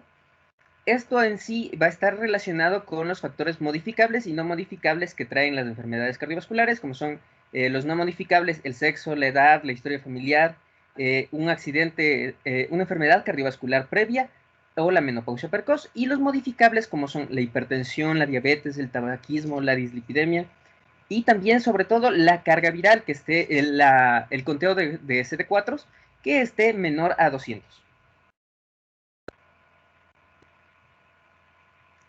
Ya, el manejo como tal del riesgo cardiovascular va a llevar el manejo de la dislipidemia. Esto debe considerarse que en estos pacientes debemos analizar los lípidos en ayunas anualmente y al inicio de la terapia retroviral y cada vez que se cambie el tratamiento mismo del antirretroviral. Principalmente el tratamiento para ellos va a estar en las estatinas, como son la primera línea la atorvastatina y la pravastatina. La atorvastatina, la idea va a ser dar la dosis más baja posible e ir ajustando el alza de esta en base a la respuesta que presenta el paciente. También otros medicamentos como la simvastatina y la lovastatina no se deben utilizar en combinación con ritonavir, o inhibidores de la proteasa potenciados no funcionan bien en esta combinación. Y también se menciona que el ratelgravir y el maraviroc no vamos a presentar significativos efectos sobre los lípidos con estos antirretrovirales. Avánzale. Ya, entonces este cuadro muestra más o menos cuál es la función, la combinación y el uso de estos fármacos en combinación con los que se encuentran para el tratamiento del VIH. Tenemos así que la atorvastatina vamos a tener la dosis de 10 a 80 miligramos QD. Vamos a tener como efecto adverso de todos estos, casi siempre van a presentar síntomas gastrointestinales, dolor de cabeza, con cualquiera de este grupo de estatinas. Lo importante es la interacción con los antirretrovirales, como son los ITRN, que se considera la dosis del medicamento para ir ajustando dependiendo de cada medicamento, de cada estatina que estemos utilizando. Y sobre todo, considerar que la simvastatina está contraindicada con el uso de estos fármacos antirretrovirales. Avanza. Ya, otra recomendación como tal para estos pacientes sería el dejar de fumar, ya que se ha demostrado que la intervención en el tabaquismo son eficaces en pacientes con infección con VIH. También otra recomendación es el manejo de la diabetes, que las recomendaciones serían las mismas que en pacientes no infectados, serían las mismas recomendaciones para el control de la diabetes. Y sobre todo también es importante las modificaciones en el estilo de vida, reduciendo el consumo de hidratos de carbono, aumentando el consumo de vegetales. También el ejercicio, se recomienda realizar ejercicio, actividad física de 30 minutos a 1 hora, por lo menos 3 veces por semana. Y sobre todo el dejar el tabaquismo para mejorar las condiciones, para disminuir el riesgo de generar una enfermedad cardiovascular. Ya. Complementando lo que dijo mi compañero, se tiene que también tratar si es que el paciente tiene una hipertrigliceridemia. En este caso, los medicamentos para pacientes con VIH que tienen hipertrigliceridemia, se recomienda el uso de fibratos como el gemfibrosilo o el fenofibrato. También si es que se presenta ausencia en la respuesta en el tratamiento para la reducción de la LDL, se recomienda también la prescripción de ácido nicotínico o ezetimibe. Ya, en el caso de los pacientes con dislipidemia, se tiene que, y como ya dije mi compañero, se tiene que modificar estilos de vida como dieta, ejercicio y tabaco. La meta para estos pacientes es la reducción de un 20% del riesgo, que se calcula el riesgo Framingham, que se lo calcula en base a cada paciente, y el objetivo es la disminución de la LDL hasta menos de 100 miligramos por decilitro o a menos 70 miligramos por decilitro. Si es que el paciente presenta una concentración de colesterol LDL mayor a 100 miligramos por decilitro, se debe iniciar la terapia polipemiante. Si es que el riesgo es mayor al 20% en el riesgo Framingham y el LDL es mayor a 70 miligramos por decilitro, igualmente tiene que iniciarse la terapia polipemiante. El TARGA o la terapia antirretroviral de gran efectividad debe incluir inhibidores de la transcriptasa reversa no nucleócido junto con un inhibidor de la transcriptasa reversa nucleócido. Esto tiene que sumarse al cálculo del riesgo de Framingham y la LDL controladas. Después de esto tiene que realizarse, o sea, se inicia la terapia y se realiza un control a las 8 semanas. Si es que se tiene la LDL controlada a menos de 100 miligramos por decilitro, se mantienen las medidas higiénicas y las dietéticas. Pero si es que la LDL llega a elevarse o si es que llega a elevarse a más de 70 miligramos por decilitro, ya habiéndose reducido previamente, tiene que suspenderse. Si la LDL es mayor a 70 miligramos por decilitro, se debe cambiar el antirretroviral a un efavirenz o raltegravir o a un inhibidor de la proteasa que sea de mejor perfil, como el atazanavir o duranavir. Se debe mantener la prescripción de inhibidores de la transcriptasa reversa de nucleócido, evitando los análogos de la timidina en caso de pacientes con dislipidemia. Pásale, por favor. Ya. Ahora, este es el algoritmo que se utiliza para pacientes que se les va a manejar la dislipidemia con la terapia antirretroviral. Combinaciones con inhibidores de la proteasa. ¿No? Ya. Primeramente se tiene que, como ya le dije, calcular el riesgo Framing. Si es que el riesgo es menor al 20% y la LDL es menor a 100 miligramos por decilitro, se debe modificar los estilos de vida. Se hace control a las 8 semanas vigilando el nivel de LDL y después de los 6 controles se mantiene la misma combinación, la misma triple combinación y si es que se mantiene los niveles de LDL menor a 100 miligramos por decilitro, se hace el mantenimiento y el cambio a otro tipo de combinación, como es el tenofovir, la emtricibatina, el raltegravir y el duranavir. O también se puede utilizar el atazonavir. Ya, si es que el riesgo es mayor al 20% y la LDL es mayor a 70 miligramos por decilitro, se debe igualmente modificar los estilos de vida, se debe vigilar y mantener la LDL menor a 70 miligramos por decilitro y mantener una dieta y las medidas higiénicas. Si es que llega a descontrolarse los niveles de la LDL, se debe suspender. Si es que se llega a mantener bien controlado los niveles de la LDL menor a 70 miligramos por decilitro, se debe suspender la terapia hipolipemiante y hacer el cambio a un inhibidor de la proteasa.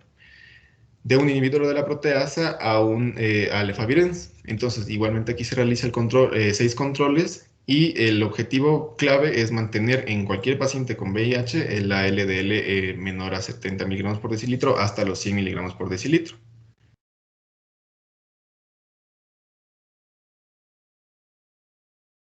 Eso es todo. Gracias. Muy bien, compañeros. Como ustedes ven, y yo les anticipaba que el VIH no es una enfermedad, es la mitad de la medicina interna. Es un abordaje enorme, enorme. Quisiera saber si es que hay algunas preguntas a los compañeros antes de yo hacer una corta intervención para puntualizar algunos aspectos que son críticos y que son fundamentales. Quisiera yo fortalecer algunos elementos de la fisiopatología íntima del virus para entender toda esta parte de los antirretrovirales, algunos temas de prevención y de cómo escoger cuándo tratamos. Yo, antes de abrir eso, quisiera ver si es que hay preguntas o comentarios.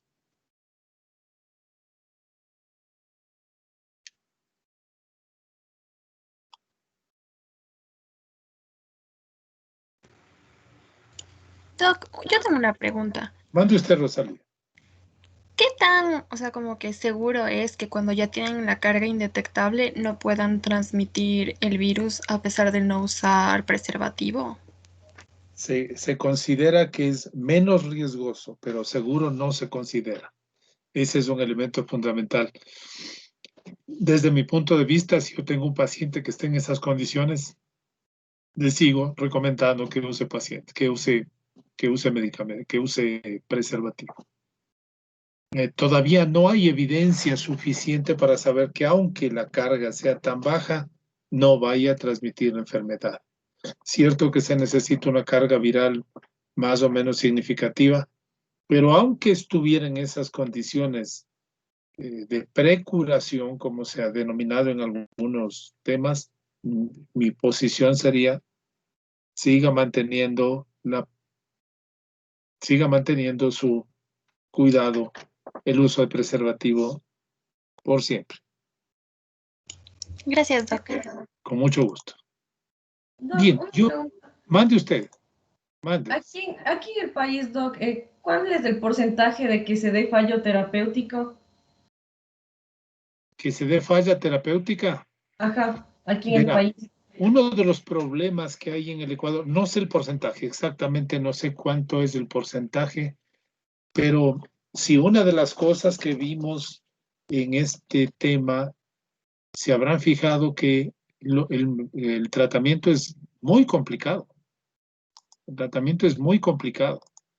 Hay que tomar una cantidad de medicamentos diariamente grande. Entonces, lograr la adherencia al tratamiento suele ser difícil. Muchos de los pacientes con VIH-Sida, muchos de los pacientes son gente con condiciones sociales de particular riesgo, son personas en condición de calle, son travestis femeninas, son personas con alcoholismo, con algún otro tipo de adicciones, y esas condiciones sociales especialmente van a condicionar la dificultad del tratamiento. ¿Recuerdan lo que habíamos hablado cuando hablábamos del tratamiento de la tuberculosis? Son esos pacientes psiquiátricos, adictos, drogadictos, los que van más a abandonar el tratamiento y generar la resistencia. Con el VIH pasa de una cosa muy similar. Hay un paralelismo muy fuerte en esos grupos sociales, pero es generalmente por falta de adherencia al tratamiento que se producen las fallas. Generalmente es por falta de adherencia. Sin embargo, siempre tenemos que hacer el antibiograma, porque las cepas del VIH están mutando todo el tiempo y pueden aparecer algunas de esas que se volvieron resistentes. Entonces hay que mirar esos dos elementos. Pero yo les voy a dar algunas claves. El VIH-Sida se describe desde 1981 y en el 83 se descubre el virus y es una enfermedad que causa una revolución mundial porque está ligada a la transmisión sexual y de algún modo destapa la sexualidad humana que antes estaba medio escondida, medio difusa, no era una situación muy clara. Entonces tenemos que para 1987, mírense, es tal la velocidad científica con la que responde el mundo que en el 1987 ya tenemos el primer antirretroviral, que es el ACT.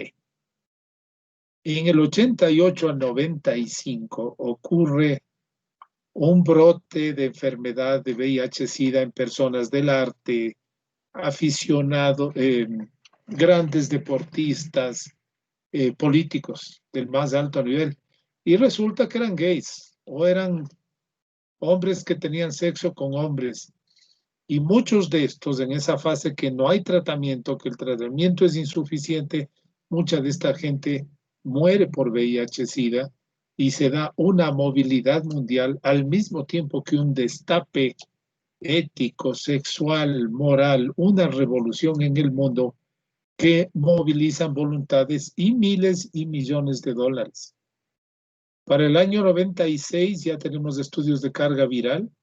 En el 2000 más o menos se consideraba que apenas 10 a 20% de los portadores de VIH-Sida recibían tratamiento, el resto se morían.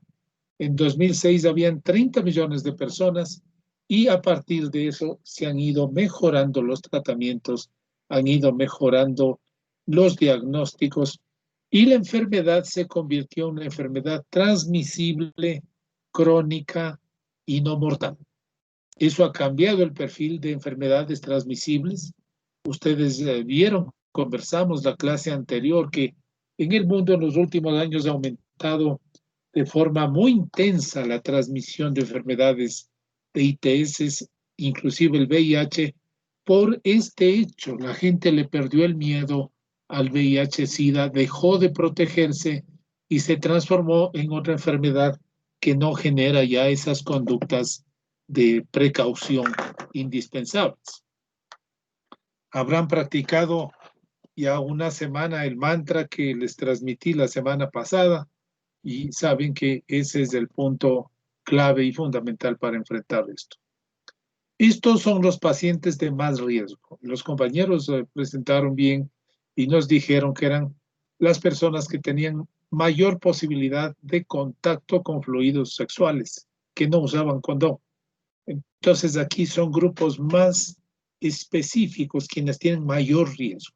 Todas las personas son susceptibles al VIH, Es decir, cualquier persona, niño, viejo, adulto, joven, saludable, puede ser contagiado por el VIH. Es susceptible. Pero los pacientes de mayor riesgo son pacientes homosexuales y bisexuales. Aquí el punto clave son personas que tienen sexo anal. Si ustedes saben o un paciente les refiere que tienen sexo anal sin protección, o está para hacer o convertirse a positivo o próximamente lo hará. Esos son los elementos críticos. Luego están los toxicómanos que usan una vía parenteral, instrumentos contaminados, hemofílicos, receptores de sangre y hemoderivados, especialmente antes de 1985, que no había screening suficiente, o ahora en situaciones en las que no hay sangre segura para la transfusión, y todos los contactos heterosexuales de los miembros anteriores, de todos estos grupos anteriores.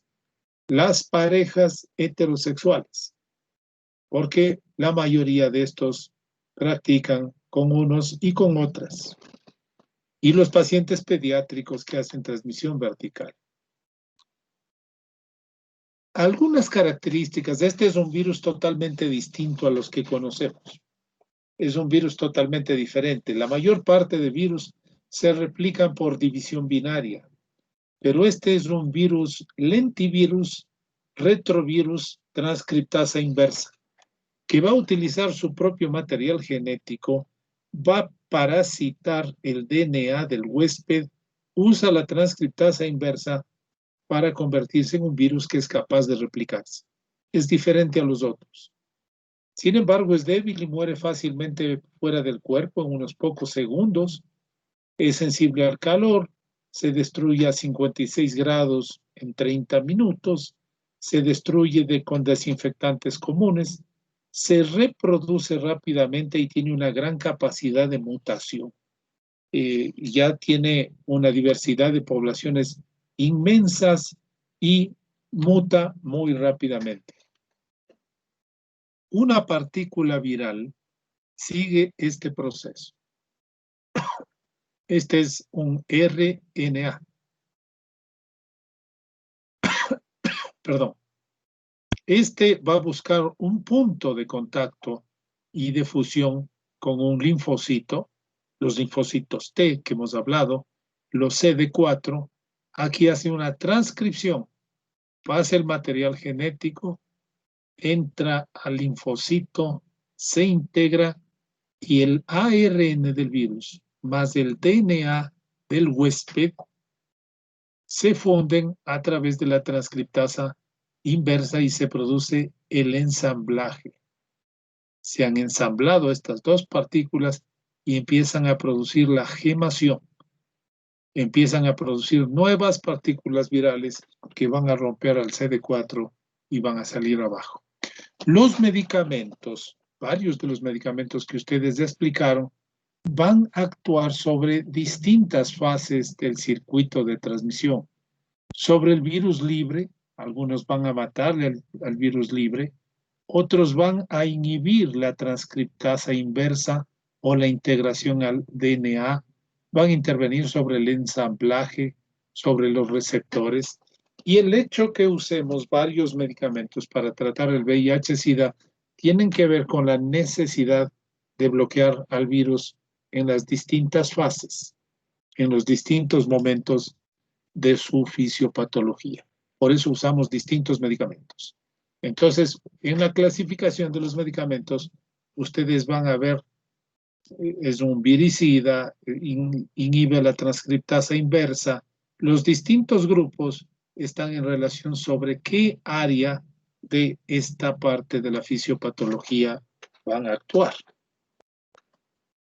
Tenemos pues esta clasificación que ya esto ya ha evolucionado un poco más. El virus tipo 1 que es responsable de una epidemia mundial mucho más agresivo y que tiene dos grupos, el M y el O, y el M que hace poblaciones que van de la A a la J, y el VIH2 que es menos agresivo y con número de poblaciones más restringidas. ¿Por qué? ¿Por qué las relaciones sexuales anales o vaginales sin protección tienen riesgo muy alto de transmisión? Es dos cuestiones. Una cuestión física, que tanto en el recto ano puede quedarse el semen, como en la penetración vaginal se van a quedar el semen, y si está infectado, se queda por más tiempo. Estos representan por ese tema físico y por algunos otros elementos anatómicos que vamos a ver más adelante. Se considera como riesgo posible las relaciones bucogenitales, pero como ahora hay juguetes para todo esto, entonces hay protecciones. La masturbación recíproca, las caricias, los besos íntimos se consideran sin riesgo de transmisión. Aquí están las explicaciones por qué el sexo anal tiene mayor riesgo para la transmisión. Miren la piel humana. La piel es una estructura que tiene células apiñadas de forma muy cercana entre sí y cubiertas de queratina. Esto representa una barrera inmensa para la penetración de patógenos. La pared vaginal tiene una mucosa muy fina, muy delgada, muy delicada. Solamente está cubierta de mucosa y sus células son mucho más abiertas, sus células son mucho más permeables. Y el prepucio también tiene una piel sumamente delicada, con células puestas de forma muy laxa, mientras que la pared anal tiene células mucho más grandes, tiene células mucho más separadas y es muy friable, es muy delicada. Entonces, durante el coito anal se producen microlaceraciones, pequeñas heridas que van a facilitar muchísimo más la posibilidad de riesgo y de penetración del virus. Doc, se me aplastó y se Hola. dejó de la azul. ¿Aló? ¿Qué pasó? Es que se me aplastó la pantalla. Ajá, se me aplastó la pantalla. Ah, se fue la pantalla. Aquí. ¿Ya lo ven? Sí, Doc. Ok, ya estamos. Entonces, una recomendación para quien quiera tener sexo anal siempre, con la esposa, con la pareja, con quien sea, siempre debe ser con uso de condón. Además, por todas las otras consideraciones infecciosas que vimos en la clase anterior, pero especialmente la situación más grave va a ser del VIH-Sida. Sexo anal tiene que ser con condón. ¿Han practicado el mantra, chicos? Cuéntenme cómo les fue. Cuéntenme sus experiencias espirituales con el mantra. Abstinencia, Doc. Qué barbaridad, pucha. Casi me hacen llorar así. Forzado. ¿Perdón?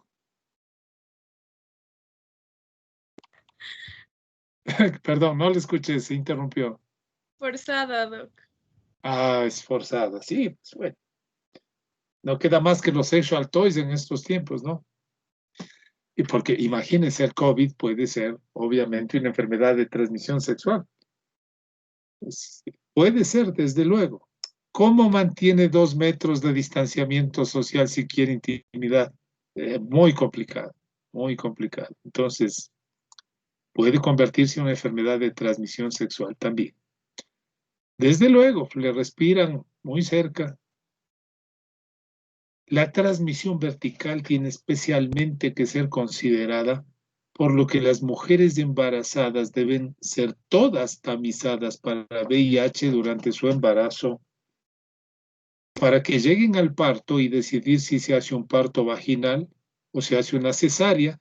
La cesárea tiene condiciones de control mucho más adecuadas en cuanto a control de sangrados y todos estos elementos, y saber si es que la madre es portadora, porque si el niño nace cero negativo, puede transmitirse a través de la lactancia. Así que este complejo madre-niña tienen que tener especial interés. no hay susceptibilidad de raza. Esos y dos elementos cruciales. Personas que tuvieron ITS manden a hacer VIH y personas que no han sido circuncidadas, que tienen prepucios grandes, también el tamaño de la piel. Si es que hay unos virus por ahí, los van a guardar y van a incrementar el riesgo de transmisión. Historia natural, déjenme mostrarles otras cosas. Los criterios de tratamiento han ido variando de forma significativa. Estos tienen más o menos 10 años. Se consideraba que la primera categoría inmunológica era en aquellos pacientes que teníamos una cuenta de linfocitos de CD4 de más de 500. La categoría 2 estaban entre 200 y 499, y la última, que esta era el SIDA, menos de 200. Con menos de 200 estamos con un síndrome de inmunodeficiencia adquirida. ¿Cuándo comenzamos a tratar? Eso ninguno me dijo. Ninguno me comentó. ¿Cuándo iniciamos el tratamiento antirretroviral con un portador? Porque el portador, no se olvide, el portador puede ser inmunocompetente en la primera fase, pero cuando entramos en esta fase intermedia y terminal, pues empieza a irse para abajo. ¿Cuándo iniciamos el tratamiento? Doc, yo y les mostré una tabla incluso de cuando iniciábamos. Según la categoría clínica, era en los categoría A, pacientes asintomáticos con menos de 500 CD4. Y Correcto. en todas las B y todas las C. Entonces, usted en esa parte se me interrumpió y yo no le alcancé a escuchar eso. Correcto, eso es correcto. 500, cuando hay una cuenta de menos de 500, empezamos a tratar inmediatamente. Ese es el criterio más actual. No esperamos que el paciente llegue a SIDA, no esperamos enfermedades oportunistas y menos enfermedades cancerosas. Iniciamos el tratamiento lo más precozmente posible y se compensa con el menor número de hospitalizaciones, con el menor número de complicaciones. Eso es importante, compañeros. Menos de una cuenta de menos de 500, pues empezamos a tratar. Aunque el paciente esté asintomático. ¿De acuerdo? Aunque el paciente esté asintomático.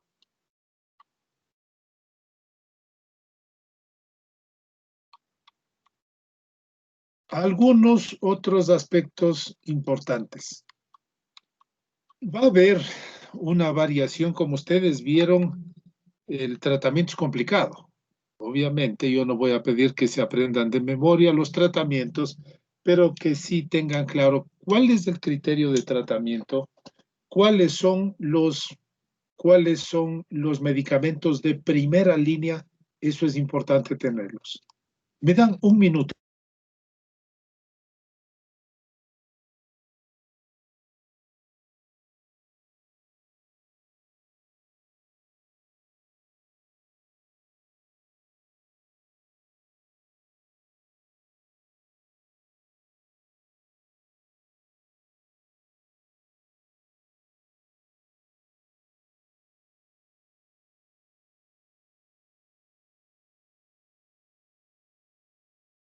Disculpas, chicos. Hay que pagar las funciones domésticas también. Bien, compañeros, les decía que hay una evolución constante de los tratamientos. Entonces, es importante frente al VIH-Sida que nos mantengamos alerta frente a los cambios de las guías. De aquí para cuando estén atendiendo ustedes pacientes, seguramente van a haber algunos ajustes. Hay que tener presentes las guías, pero es importante que ustedes sepan y que manejen los criterios de selección de tratamiento, el criterio de cuándo iniciar tratamiento, de cómo manejar. Vieron que es complicado el manejo de las enfermedades oportunistas que aparecen ahí. Cualquier patología crónica que pueda ser portador el paciente se transforma en una enfermedad grave. La enfermedad de Chagas, por ejemplo, un portador de VIH, SIDA, en un adulto mayor, hace una enfermedad aguda, una enfermedad aguda, severa, grave, que le mata al paciente. Entonces, mantener el criterio y de lo que ustedes más frecuentemente van a encontrar. La coinfección con tuberculosis, cuándo empezar el tratamiento antirretroviral, cuándo empezar el tratamiento con tuberculosis y otras enfermedades que son menos frecuentes en nuestro medio, pero que van a aparecer, como la histoplasmosis, la paracoccidioidomicosis y las infecciones mucho más frecuentes de coccidios, ¿no? De los coccidios que van a estar produciendo diarrea en el paciente con VIH-Sida.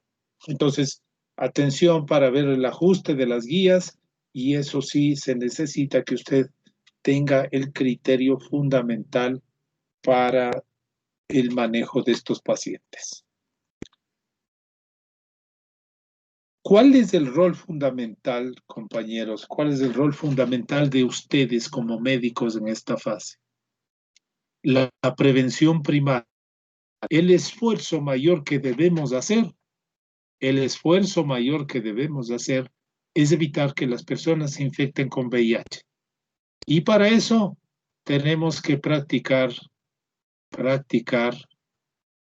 la educación, la instrucción, la orientación a los niños. Hay que empezar enseñándoles a los niños y fortaleciendo el conocimiento con los jóvenes. Condón. Todas las otras acciones son relativas y menores. El diagnóstico precoz. Si una persona por conductas de riesgo se contagió de VIH-Sida, pues tiene una mala noticia, que deberá tomar medicamentos toda la vida, pero tiene una buena noticia, que su infección podrá ser controlada. Entonces, buscar la adherencia al tratamiento va a ser fundamental, porque eso le permite mantenerse al paciente en condiciones prácticamente normales. La sobrevivencia de un portador de VIH y de un no portador de VIH es más o menos similar. Entonces, prevención primaria, detección inmediatamente de la infección y luego adherencia al tratamiento van a ser la trilogía fundamental de ustedes en su manejo. Y luego, pues, la prevención, ¿no? La prevención que hemos trabajado. Hay que mirar también algunos otros temas, como los piercing, como los tatuajes, el uso de drogas intravenosas. ¿A quiénes le hacemos prueba de VIH? Hay algunos grupos que son prioritarios. Mujeres embarazadas o las que quieren tener un hijo, personas con signos indicativos de infección por VIH, personas que han compartido riesgos, inyecciones o sexo, personas afectadas de enfermedades de transmisión sexual, las parejas de las personas que se conocen son infectados con VIH, personas que han tenido relaciones de protección en países, en zonas o en lugares en donde pueden haber portadores. Los que tienen tuberculosis o inmunodepresión también deben ser prioritariamente buscados para VIH. Bien, chicos, creo que se nos acabó el tiempo. Y luego quiero que revisen el protocolo de diagnóstico, ¿verdad? Hacemos un primer ELISA. Si este es positivo, hacemos un segundo ELISA y luego confirmamos con Western. Si es que tenemos un VIH negativo, le mandamos cantando y bailando y enseñándole a recitar el mantra que Dios nos ha mandado. Bien, compañeros. Hasta ahí esta reunión. Como vieron, es un tema enorme. Incluye todas las otras enfermedades que estudiamos durante esta asignatura y será un tema en el que tenemos que seguir trabajando y volveremos de forma recurrente. La próxima clase vamos a ver hepatitis virales. Hepatitis virales.